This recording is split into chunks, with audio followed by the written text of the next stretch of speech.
Hey guys, Pastor Sean coming to you from the garage here tonight with today's daily devotion. It's been a good day. It's been a beautiful day. I went by the church this afternoon and there was a lady working in the cemetery.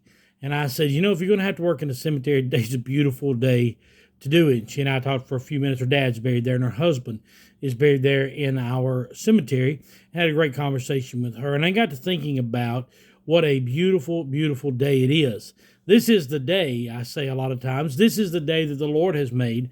Therefore, I will rejoice and be glad in it. Here's what I want to talk to you about today is to seize the moment, to make the most of that day. The Greek there is carpe diem, seize the day, seize the moment. We were reading poetry today in class, and as we were going through the poetry, some of the guys were like, ugh, ugh, ugh. Some of the girls were like, oh, this is terrible, it's terrible. And I said, no. Put yourself in the poem. Put yourself in the story. Put yourself in the moment.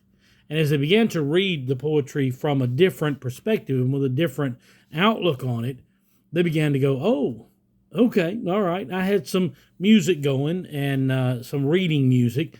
So it was some soft jazz, and they didn't really like the music. And then I said, no, take a time and listen, and just quiet your mind and let the music just kind of flow. And as they began to listen, they were like, oh, yeah, I saw some of them bopping their heads and some of them tapping their feet, and it was soft jazz. It wasn't anything upbeat or anything. It was just reading music. And as we went on through that, and everything was good, and then I got to thinking about the Word of God. If we take ourselves and plug it into the Word of God, we will face each day with the vigor and the excitement and the joy and the strength that we need to face every day. We live in a world right now that is ravaged by war, that is ravaged by pestilence, that is ravaged by famine, that is being run across by the enemy, the God of this world, and the enemy is running rampant across this world. But our God, the God of the universe, the creation God, the God who never fails, wrote us a love letter.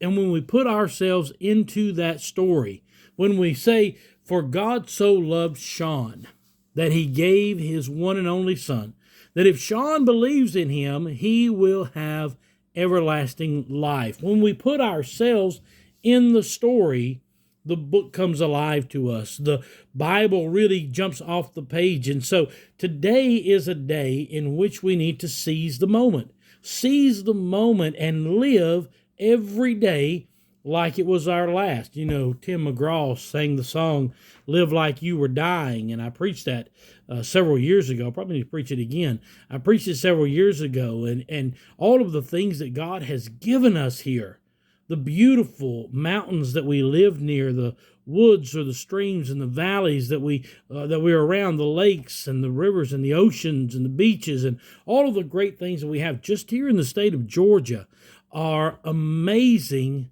to see and to experience. And God created all of that for you and I. I woke up this morning, and as I was headed out for my day, the birds were singing.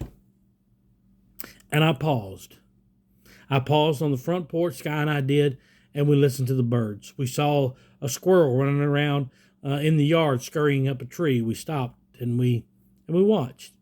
When I went and saw that lady and talked with her at the cemetery today, and she and I were having a conversation, there was a hawk sitting on top of the tree behind the church, and he was screeching out. And as he took off and he began to screech as he was circling in on some prey, and I thought, wow, God feeds that hawk. God sees those birds. God makes sure that squirrel can find enough nuts to survive the winter. God takes care of all these little creatures, but we are his precious creation. He loved us so much that he sent his only son to die for us. Plug yourself into the story. Seize the day. Seize the moment. This is the day that God has created for you. Now, choose to rejoice and be glad in it. I love you. I'm praying for you. I will see you again tomorrow. God bless you as always, is my prayer.